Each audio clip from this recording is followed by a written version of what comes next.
ভাই ভাবি তো আইসছে। মুখটা দেখি শুকাই গেছে। তোমার পছন্দের শুটকি নাও।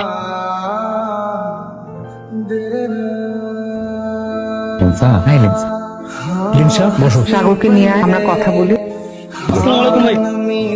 এখন আমি কোনো ডিসিশন নিতে পারতেছি না। সামনে আমার ইলেকশন, কিভাবে বিয়ে শাদী করবো বলো? তুমি আমার বাবার সাথে কথা বলো, তোমার ইলেকশন শেষ হওয়ার পর আমরা বিয়ে করবো। এইখানে কোনো ছাত্র এবং বিবাহিতদের কোনো রকম পদ দেয়া হবে না। তোমার ছেলে কোথায়? আর কতক্ষণ অপেক্ষা করতে হবে আল্লাহ জানে। তুমি এটা কেন করলা? কেন আসলে না তুমি? আমি সরি। কি বলতে চাও তুমি? এই মুহূর্তে আমি বিয়েটা করতে পারবো না। তার মানে তুমি আমাকে ভালোবাসো? আমি হেরে গেছি। তোমার রাজনীতির কাছে আমার কোনো মূল্য নাই। তোমাকে ভালোবাসা আমি কি পেয়েছি? শুধু কষ্ট। না তুমি বুঝবা, কারণ তুমি তো ক্যাম্পাসের মানুষের ভালোবাসার সাগর, বিখ্যাত নেতা সাগর ভাই, যার কাছে আমার মতো লিনসার কোনো মূল্য নাই। আপনি থাকেন সাগর ভাই।